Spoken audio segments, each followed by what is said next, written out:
वसुदेव सुतं देवं कंस चाणूर मर्दनम देवकी परमानंदम कृष्णं वंदे जगद्गुरु। सनातन धर्म अति प्राचीन है, पवित्र है, उदार है, विशाल है। धर्म का आचरण से ही मनुष्य का विकास संभव है। मनुष्य जन्म का मुख्य उद्देश्य धर्माचरण ही हो सकता है। शांति, सुरक्षा और सुभिक्षा और सुविधा धर्माचरण से ही होगा। वो धर्माचरण से जो प्राप्त होता है ऐश्वर्य, वही शाश्वत भी होता है, निरंतर भी होता है।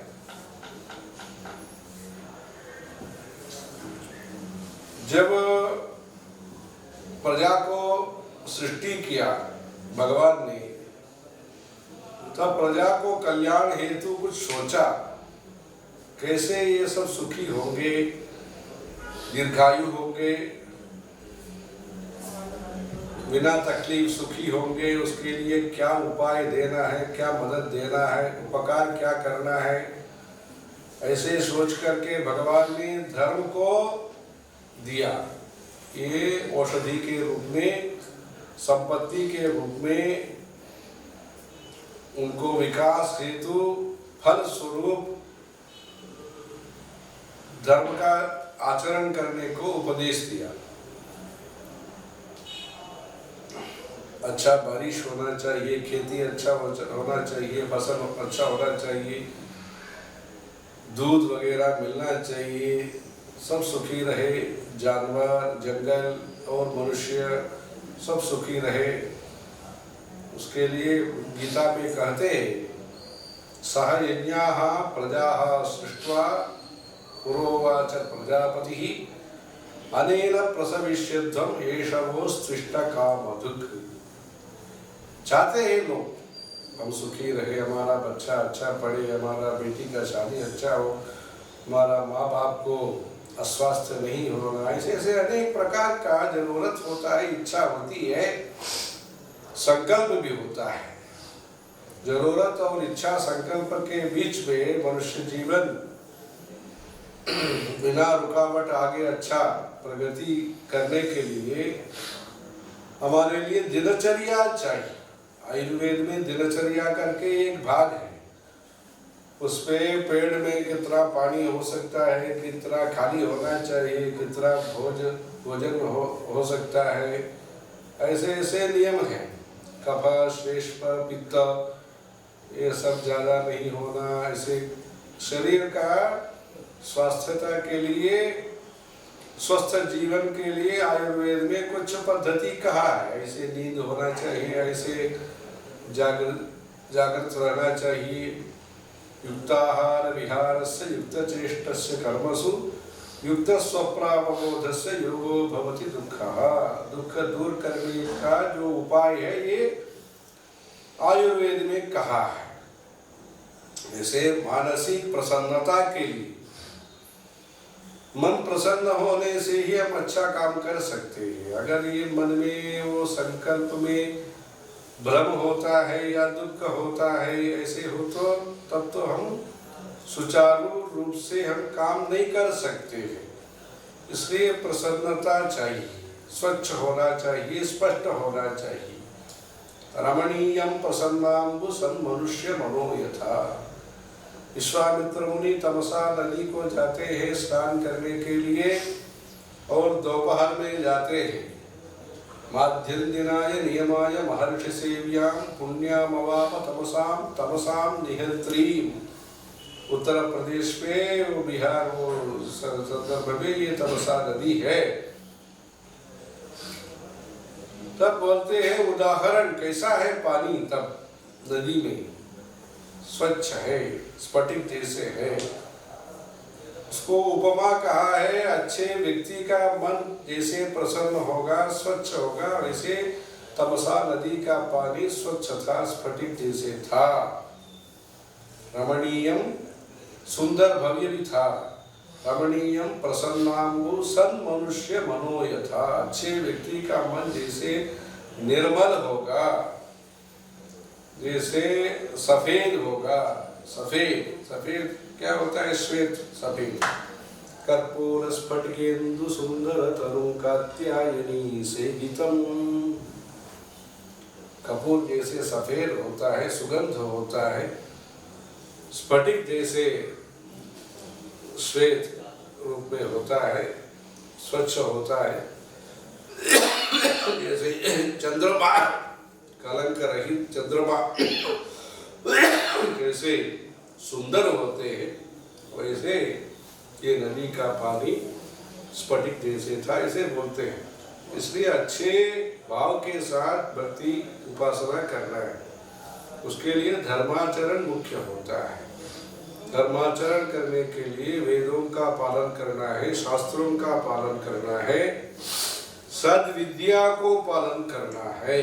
जो शास्त्रीय संगीत है, शिल्प शास्त्र है, योगाभ्यास है, वैसे वैसे जो वेद शास्त्र विहित मार्ग के खिलाफ नहीं है, जो नहीं है, अविरुद्ध है, वो सबको स्वीकार करके जीवन में शरीर और बुद्धि और मन का प्रसन्नता, प्रगति और प्रकृष्टता के लिए हमें काम करना है। उसके लिए जीवन शैली, जीवन पद्धति चाहिए। वो जीवन पद्धति कैसे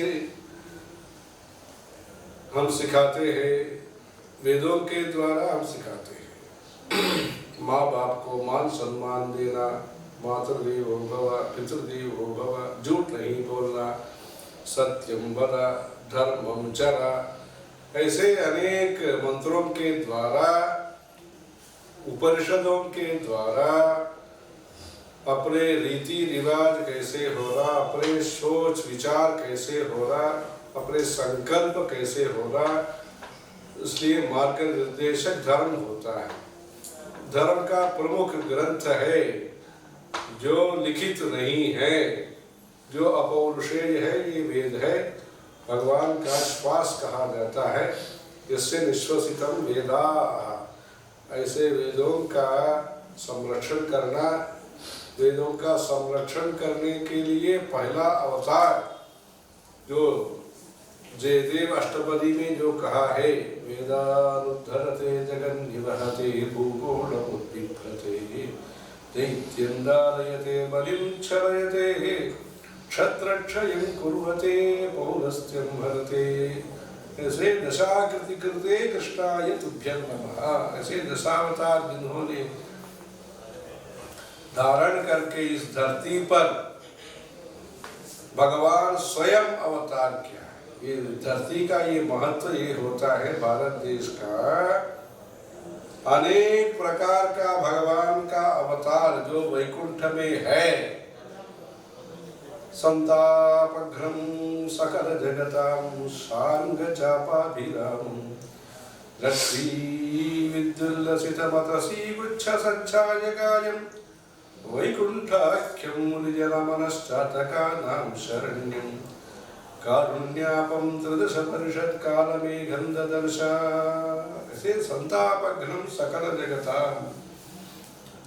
जो जितने भी है अपने सृष्टि में, सबको जो संकट है वो दूर करने वाले, मानसिक संकट हो, शरीर में संकट हो, आर्थिक संकट हो, उस सभी संकटों का निवारण करने वाले जो भगवान है वैकुंठ में है,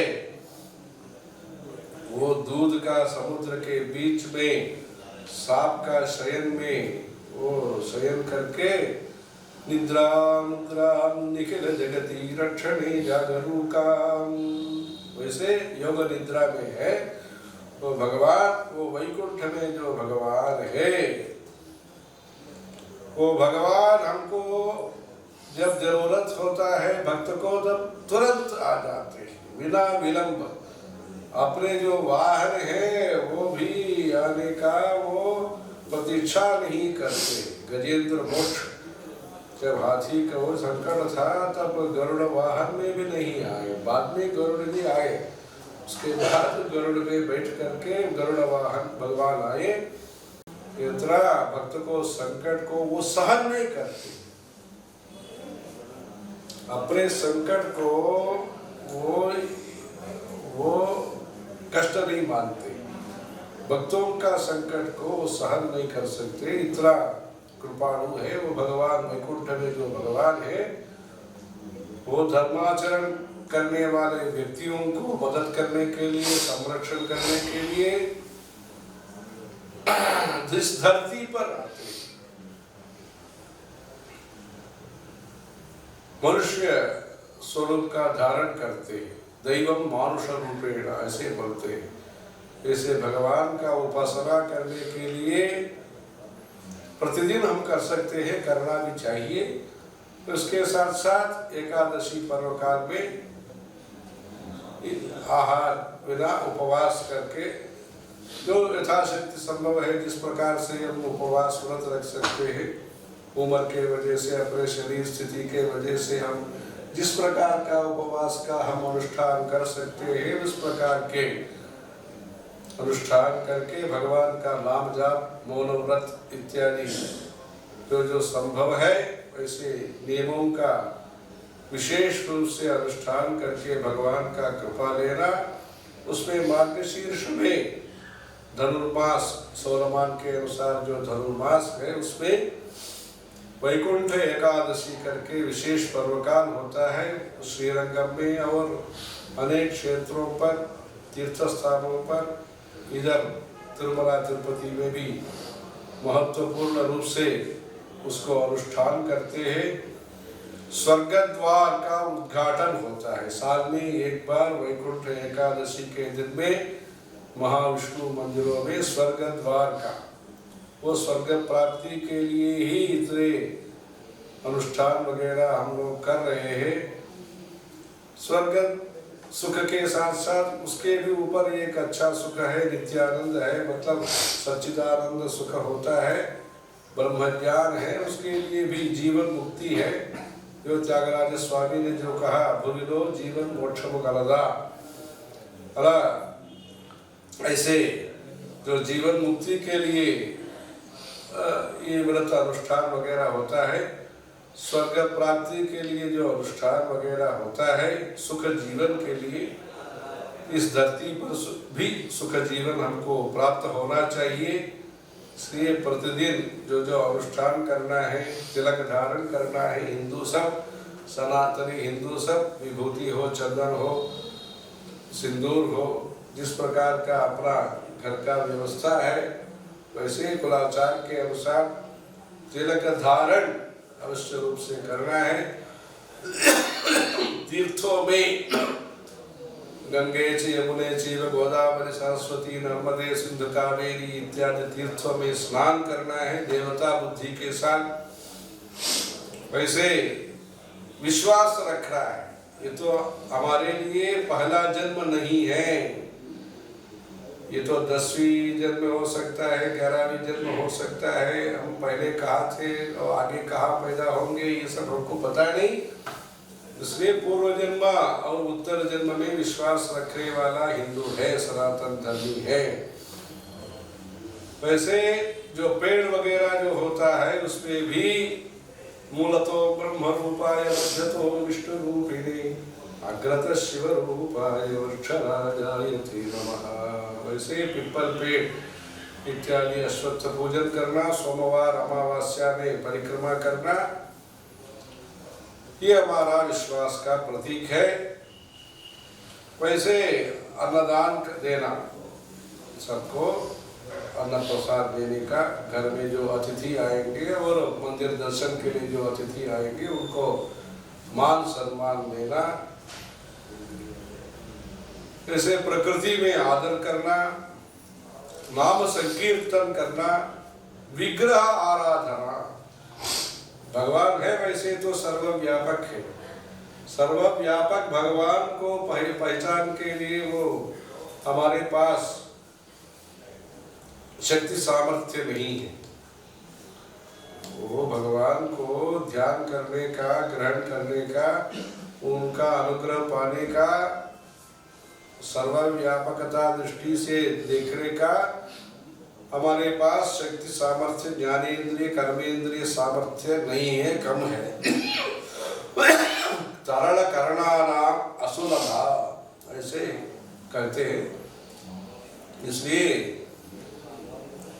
सुलभ दृष्टि से सर्वव्यापक भगवान को शास्त्र जैसे दिशा दिखाया, वैसे शिल्प शास्त्र के अनुसार वेद मंत्रों के अनुसार जो प्रतिष्ठा मंदिर में होता है भगवान का मूर्ति का, वो मट्टी का हो सकता है, शिला का हो सकता है, पंचधातु का हो सकता है, सोने का हो सकता है। वैसे अनेक प्रकार के द्रव्य से जो बनाया काश्यप मरीचि शास्त्र शिल्प शास्त्र के अनुसार जो बनाया मूर्ति है, जिस पत्थर से ही करना, इतना अंगुल होना, ऐसे उनका जो सिर इतना अंगुल होना, मुख इतना अंगुल होना, कंठ इतना अंगुल होना, उरहा उरु कटी पाद, ऐसे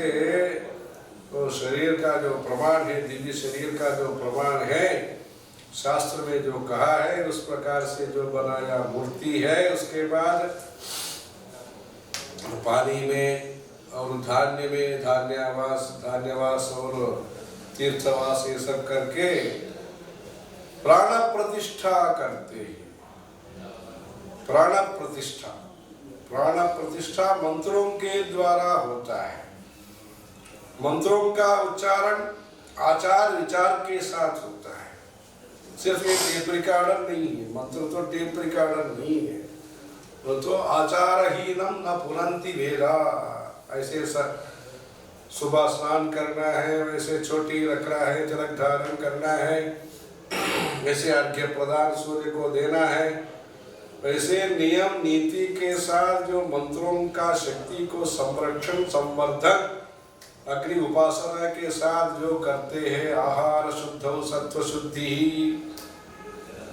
जैसे ये खा सकते हैं ये नहीं खा सकते हैं, ऐसे आभूषण में आहार में आलोचना में जो दिशा निर्देश किया, उसके साथ साथ जो मंत्रोच्चारण गुरुकुल से जो प्राप्त हुआ है, ऐसे मंत्रों के द्वारा पुरस्करणा ऐसे कहते हैं।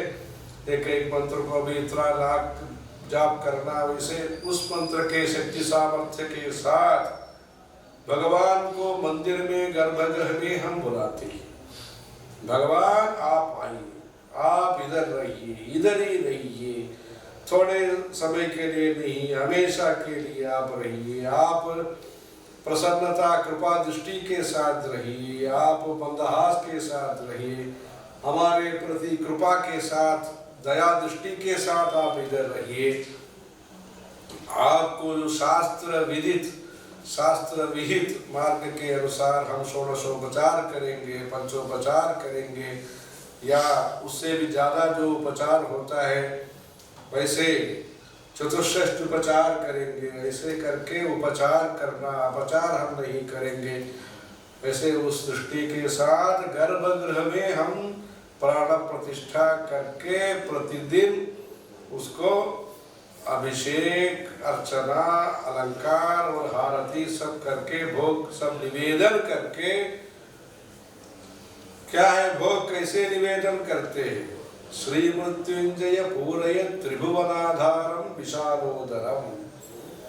जो हम भोग दिखाते हैं उससे क्या है, भगवान का जो पेड़ है वो भरण होता है।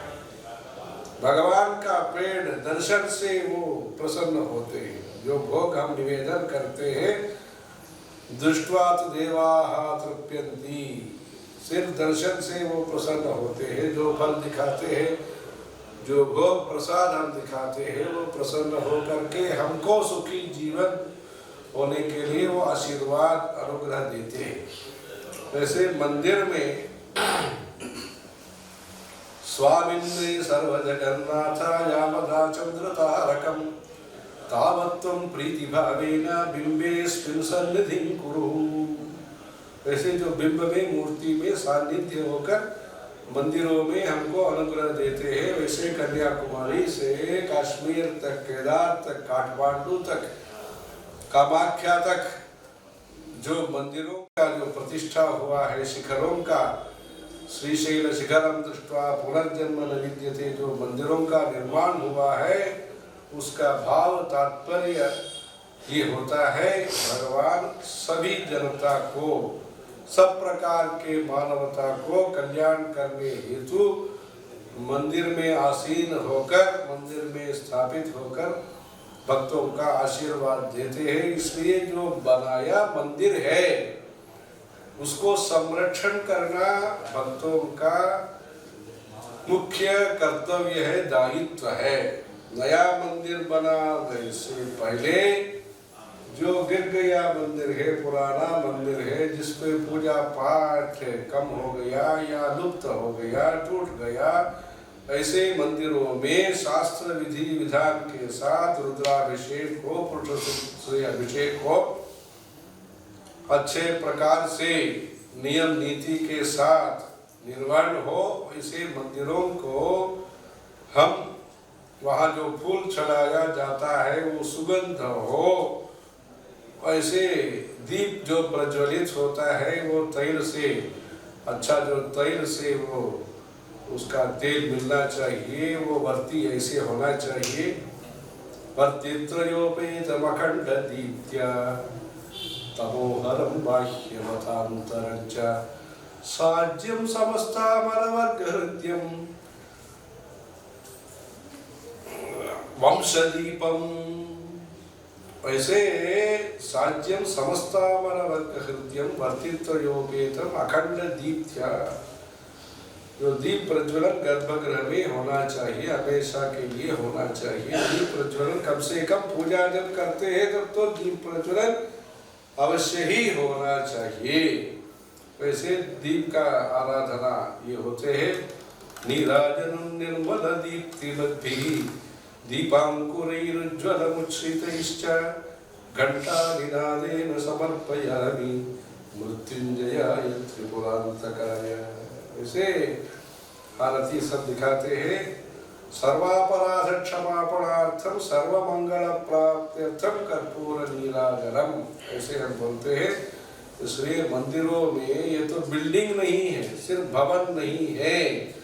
मंदिर जो है जहाँ भी हो, सभी भक्त लोग, हिंदुस्तान के सभी भक्त लोग, सनातन धर्म के अवलंबी सब भक्त लोग सभी मंदिरों में, कन्याकुमारी से कश्मीर तक, काठमांडू तक, कामाख्या तक जो मंदिर है, वहाँ सब नित्य पूजा धूप दीप नैवेद्य करने के लिए प्रयास करना। उसके बाद जहाँ जरूरत है, हमारा इच्छा है, वहाँ नया मंदिर भी हम करते हैं। ठीक है, भक्तों का ऐसे आशा होती है, जरूरत भी कभी कभी होता है, वो भी करते हैं। प्राचीन मंदिरों को देखभाल करना मुख्य विषय होना है। वैसे एक शिलालेख में कहा है, दानात् स्वर्गमवाप्नोति पालनाद् अच्युतम पदम। दान देने से स्वर्ग मिलता है। स्वर्ग से भी जो बड़ा सुख है क्या है? भगवान का चरणारविंद। वो कैसे मिलेगा? मेंटेनेंस करने से, परिपालन करने से मिलेगा, ऐसे बोलते हैं। इसलिए वैकुंठ एकादशी के पुण्य पर्व काल पर अच्छा संकल्प लेना है, भगवान का भक्ति अच्छा रूप से होना, भगवान का नाम स्मरण होना, सभी मंदिरों में पूजा पाठ करने के लिए अपने शक्ति सामर्थ्य के साथ छोटा सा भी शुरुआत कर सकते हैं। पत्रम पुष्पम फलम तोयम यो मे भक्त्या प्रयच्छति तदहम भक्ति उपहृतम अस्नामि प्रयतात्मनः। जो भक्ति भाव के साथ, विनम्रता के साथ, विश्वास के साथ जो भक्त निवेदन करेगा उसको हम स्वीकार करेंगे। वैसे भगवान ने जो कहा है उसको मन में रखते हुए वैकुंठ एकादशी के समय पर भूलोक वैकुंठ जिसको कहते हैं, तिरुपति को, तिरुमला को, वहाँ सब विशेष पूजन अर्चन 10 दिन तक होने का है इस साल में। वैसे उस कार्यक्रम में भी सब लोग, भक्त लोग भाग लेकर के भगवान का अनुग्रह प्राप्ति के लिए प्रयास करना। हर हर शंकर, जय जय शंकर।